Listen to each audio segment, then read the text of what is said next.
पूरी दुनिया में छा चुकी केजीएफ यूनिवर्स से कोई कनेक्शन ना रखने वाली सालार को लेकर तारीफों की पुल तो बांधे गए, पर प्रोडक्शन के भी पुल बांधे गए कि केजीएफ कनेक्शन नहीं है तो सालार का क्या होगा।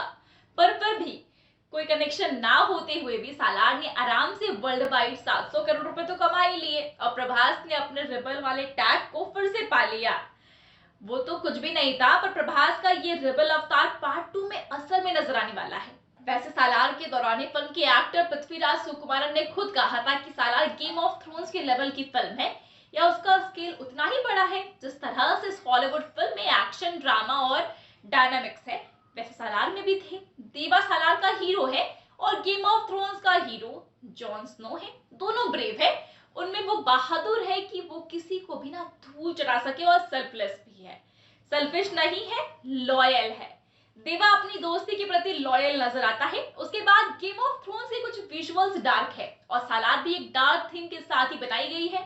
ऐसे में विजुअल्स के साथ कहानी में जो डार्क सीक्रेट्स है ना वो मैच होते हैं और एक्चुअल में सालार पार्ट 2 पूरी तरह से गेम ऑफ थ्रोन्स की तरह होगा, जहां देवा और पावरफुल हो जाएगा।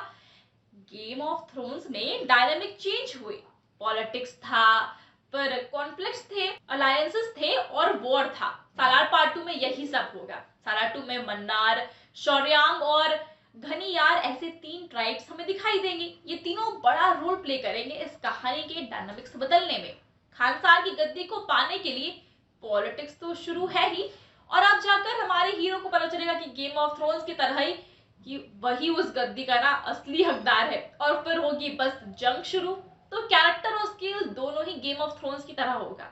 वैसे फिल्म को लेकर खुद प्रशांत नील ये कहते हैं ना कि ये सालार से बहुत बड़ी फिल्म होने वाली है और जिसकी 40% शूटिंग भी उन्होंने कर ली है और सालार 2 के बाद ही प्रभास अपनी बाकी फिल्मों की शूटिंग करेंगे।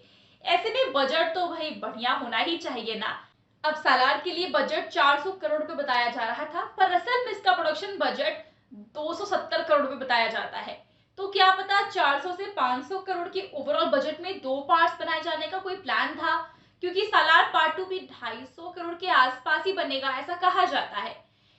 अब क्योंकि इन्होंने ऑलरेडी सालार पार्ट 2 के कुछ सीन्स शूट कर लिए हैं, ऐसे में एक ऑलरेडी डिजाइन सेटअप तो उनके पास ही है, तो इस बार बजट कम भी हो सकता है। वैसे सालार को 25 दिसंबर 2025 को लाया जाएगा ऐसा भी सुनने में आ रहा है और उम्मीद है कि कोई इस बार सालार के साथ मुकाबला करने का सोचे भी नहीं, क्योंकि इस बार तो वो बॉक्स ऑफिस पर किसी को नहीं छोड़ने वाली है। वैसे प्रशांत नील की फिल्मों के लिए दिसंबर महीना हमेशा लकी साबित रहा है। जैसे केजीएफ भी दिसंबर महीने में रिलीज हुई थी, सालार भी दिसंबर में रिलीज हुई और अब सालार 2 भी रिलीज होगी दिसंबर में ही, और गारंटी है कि सालार 2 2025 के क्रिसमस को 4 चांद लगाएगी।